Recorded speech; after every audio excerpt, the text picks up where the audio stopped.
daddy Tarik said I was the biggest, baddest, bestest mouse in the world, and no one can take me down. Who said that? I'm the W Mouse B6 Mini. Your daddy Tarik ain't nothing. I'm gonna beat you up. Oh no, please, don't do that. I'm still better than you. You're gonna lose, sucker. No, that's not what I heard. Let's fight. Oh, we can kiss.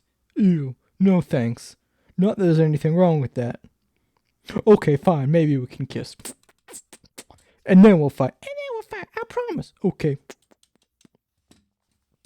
If you couldn't tell, this video is going to be a shootout between the Finalmouse ULX Pro Tarik Edition and the WMouse Beast X Mini.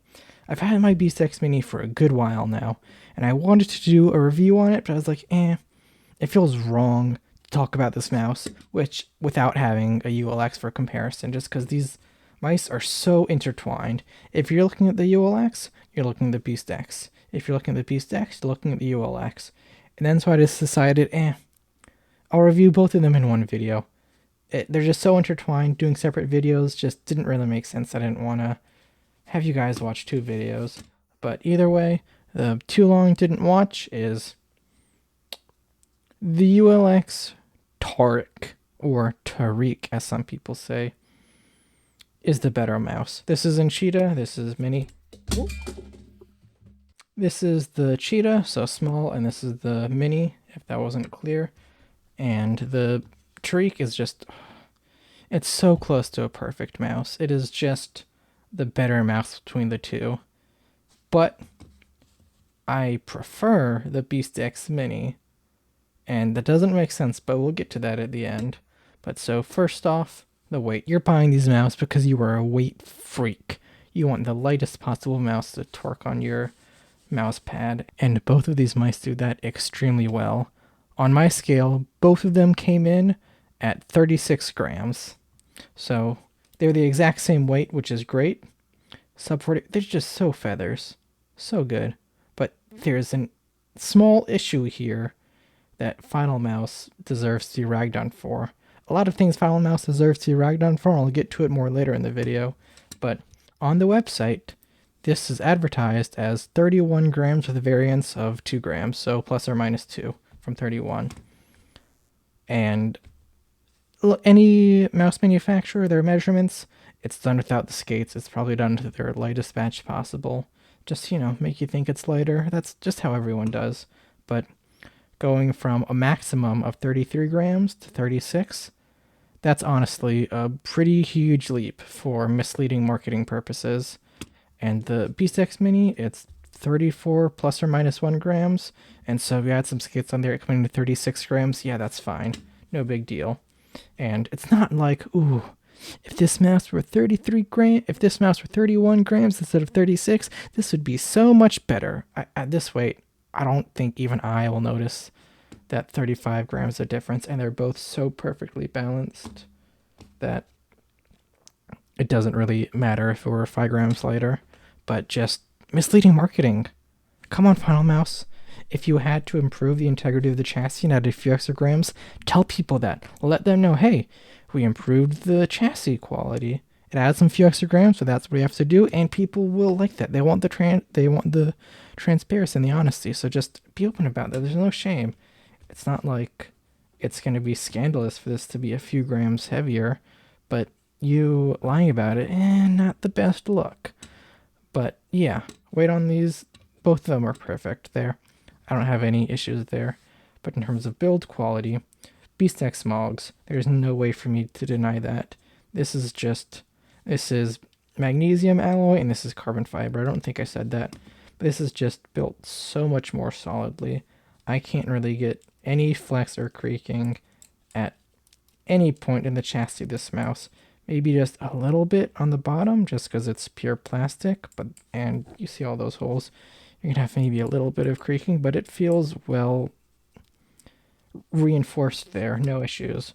Whereas with the ULX, there is some of that. There is noticeable creaking and flexing on the bottom. I don't know if you can hear it with this. Probably not, but yeah, that is there. And for the back hump, there is...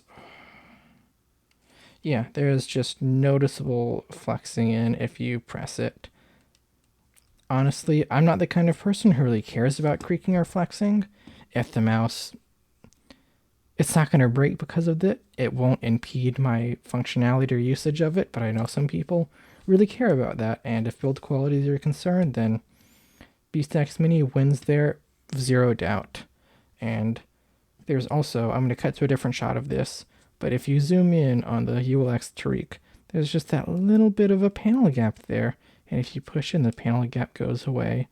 And that is just, that's the Finalmouse panel gap. What can I say? Nothing more to it than that. But either way, that is what it is. Now on to the other physical aspects like the general shape and comfort and just physical feeling of the mouse. I'm going to pull up Elo shapes on the screen so you can see the difference when it comes to the shapes. These are very similar shapes, but you can see that the Cheetah, the ULX, is ever so wider by about 2 millimeters, and that means it's marginally flatter on the sides where it curves in. The result of that for me is that the ULX is just a more comfortable mouse. It's only 2 millimeters. You wouldn't think it's that big of a difference, but and it's not that big of a difference, but it is a difference. And the ULX, it just feels a little bit better in the hands. Just a little bit of flatness and 2 millimeter out there. It just makes it feel a little bit better in the hands. It's minor, but it's there. And then what else? Oh yeah, the hole situation. For the top holes, I don't have an issue with either of these. The BeastX obviously has bigger holes on the top, and some people don't like that. Personally, I prefer bigger holes like this just because it makes my hand feel more. I'm not holding it, but yeah, I'm not holding it. I fingertip it. I'm not even touching the back, so it doesn't matter. But if I were to claw it or palm it like an absolute freakazoid, then it just feels like there's more room for my palm and hand to breathe. It's not major, but I like big holes. But either way, most people probably prefer this design for the ULX if you have the medium or larger and you are palming it or clawing it. This is going to be the better design for most people, even though I personally disagree. I understand that. But the side holes are where things get really interesting and counterintuitive. I'm a sweaty hand man, no doubt about that. And you see I have grip tape on the left and right sides of my Tarik. This is X-Ray Pad Cicada Wing Grip, fantastic. On the BeastX Mini, I don't have grip tape on the left side. I only have it on the right side. And the reasoning is, well, the coating. The coating on both of these is great. The ULX coating is better. That's hard for me to deny, but I don't have any issues with the BeastX Mini coating. So once it's at that point, it's like, does it really matter which one's better if both of them are great? Not really. But for the ULX Pro, there is just more surface area here with this whole design than there are with the slit design on the BeastX Mini. And what that means is that on the ULX, there's just more surface area for my sweat to accumulate on the mouse. Therefore, I start to lose my grip, and I need grip tape on the left. But for here, it's just all giant slits. There's no surface area, so my sweat doesn't accumulate in the same way, and I will not lose my grip. But on the right side, the slits are just too big. It's not about grip and sweat and losing that. It's just I need something to grip onto, otherwise my fingies will just get stuck and feel a little bit awkward in between those bars. And I can use it without the grip tape. It's not a necessity. But it's basically a necessity. Just throw grip tape on the side there. It just feels so much better with it. So yeah, for the holes in that aspect, the ULX kind of takes the cake, even though I have some weird counterintuitive opinions about the BeastX Mini. I don't think those will be applicable to most people, so I can't really say that that's better just because it's a very weird situation here. The one thing I want WLMouse to improve, just get rid of these side slits. No one likes them. Just fix that, change that design, please. No one will get mad at you for ripping anything else off just because that's a better design. Just go with that. You don't need to be different. Just be the best product. Okay, and then the sensor. Both of these are $33.95, and the BeastX Mini supports 8K out of the box, whereas the ULX doesn't, but there is a beta 8K firmware, and I can't notice any difference between the sensor performance of these two. The implementation is just goddamn rock solid on both of them. I don't have any objective numbers yet. I'm still fleshing that out. I want to do it properly, so that'll take a while, but in terms of what I can feel and sense in game, both of them feel fantastic. I don't have any games that I play that work with 8K properly, so I don't have any experience with that, but most games don't support 8K. Just don't buy it based off of that, at least not for 3395 mice. But the dongles, come on. WL-Cat is so much clearly a better dongle than the Finalmouse dongle. Come on. Look at this little girl. Look at this little boy. Best dongle in the game. Buy this for the dongle. Fantastic. This is where they won my heart. But yada yada. What's next? The clicks. Clicks on the ULX Pro are perfect. They're perfect clicks. There are one blue shell pink dots, and I'll switch to sound test at some point during this.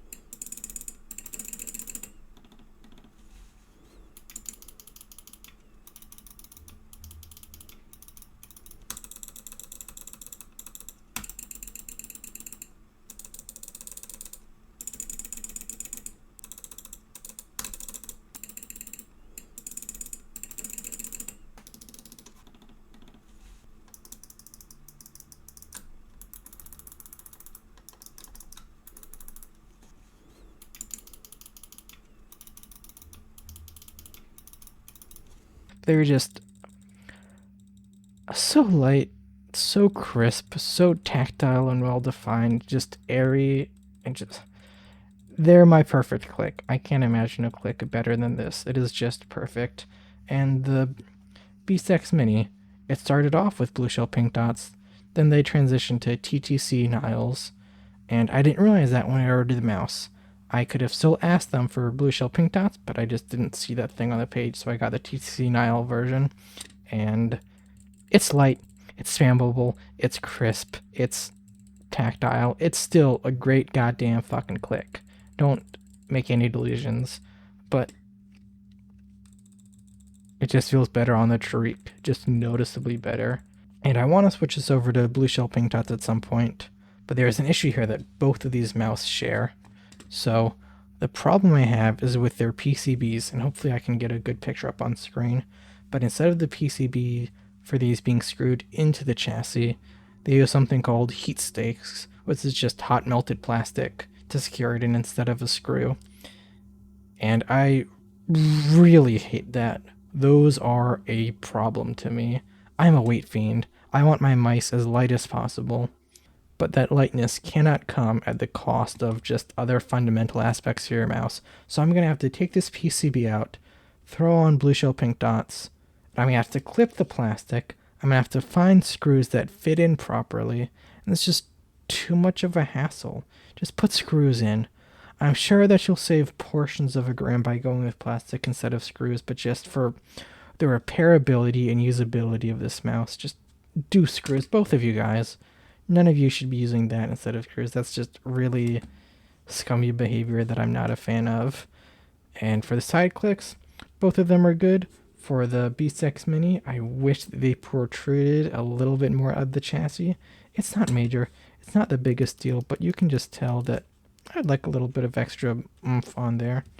And for the ULX, they extend a decent bit more than the B6 Mini. You probably can't make it out on camera, but they just feel marginally better in that regard. However, my front click, it sounds noticeably different than my back click. My front click is just a little bit deeper, and the back click is just more pingy, and yeah, I don't know if that'll bother anybody. It doesn't really bother me. On to the scroll wheel. This may sound dumb, but this is where the B6 Mini love for me kicks in over the Tarik.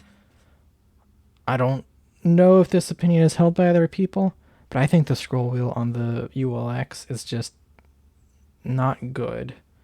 It's not terrible, but I'll do a sound test I'll cut to in a second.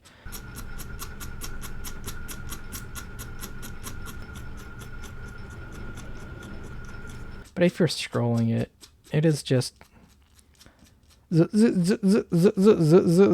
sound, and I'm just not a fan of it. Whereas the Beast X Mini, just a much more lower pitched sound. It's not nearly as annoying. Not the biggest deal, but that's not my issue with it. Is if you see the Beast X Mini scroll wheel is honestly, it's just a generic chunk of hard plastic. It is nothing special. But the Tarik, it has just like these little indents and grooves, and it's a grid. And this is a more premium looking and feeling scroll wheel, no doubt about that. But when it comes in games, my hands get sweaty, and just after a little bit of sweat on my finger, there is just nothing on the scroll wheel for me to grip onto. So my finger just slides across this madly, and it's a terrible experience because these grooves in the grid, they're just not deep enough. So the sweat just immediately fills in. It's just a single solid surface, and it's a terrible experience. Or the Beast X Mini, it has chunky, well-defined grooves in there. I've never had any issues with my sweat stopping me from moving this freely.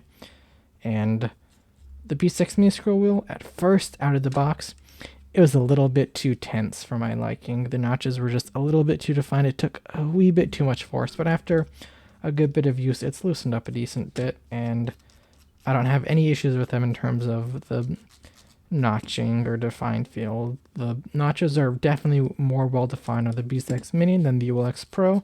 The ULX Pro is just a lighter scroll wheel in that regard, but the slippiness is just a deal breaker. Even though I basically like everything else more about this mouse, nothing on the Beast X Mini is a deal breaker for me. Whereas the scroll wheel on this just is a deal breaker for me. So that's where my contention on this comes in. And I think that's basically all about the physical characteristics of the mouse. Oh yeah, and I have jade donuts on both of these. Great skates. Perform well, not really about the mouse, but I just made sure that they're both on equal playing ground, so that's not a manner of difference. But this is also where, you can skip this part of the video if you want, but Finalmouse, you need to shape up as a company. It's when you announced the ULX, you were like, this is our first mainstream mouse. It's going to be in continuous production.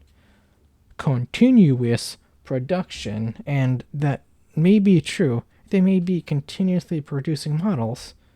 But Supreme is continuously producing clothes. They just release it at these set cycles. And this just isn't readily available. It's not. And their marketing, their hype of this mouse seemed like, yo, this is going to be readily available, and it's not. And the goal seems to be at some point, this will be readily available, and that won't be an issue. But then you have the Pro version, and the Pro version is just objectively better than the base ULX at the same price. It has better coding. It has better clicks. It's honestly just a little bit frustrating. Just commit. Just be a hype beast drop model, or be readily available. Don't try to teeter the line and pretend you're both. It's just really disingenuous. And then there is the deal where they were last December, they said their Finalmouse centerpiece keyboard was going to come out on June 1st. And everyone was like, it's May now.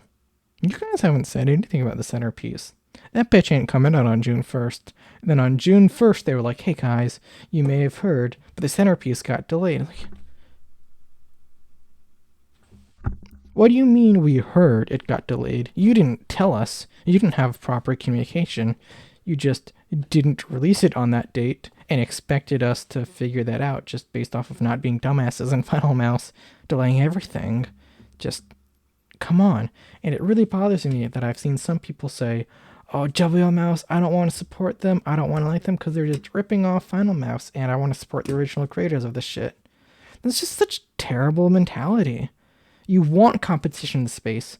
Finalmouse was like the only major metal mouse player in the game, uncontested, for so many years, And they've just gotten away with so much shit because of that. Because even though all these other aspects of them suck, their mice. Their mice fucking bang. And they get away with it because of that. But now that WL Mouse is in the game, these mouses are readily available. I haven't seen any poor communication or just misleading marketing from them. It's just, as a company, this is just so much better. And I'm glad they're on the scene because someone needs to convince Finalmouse that they need to improve and just get their pants into gear.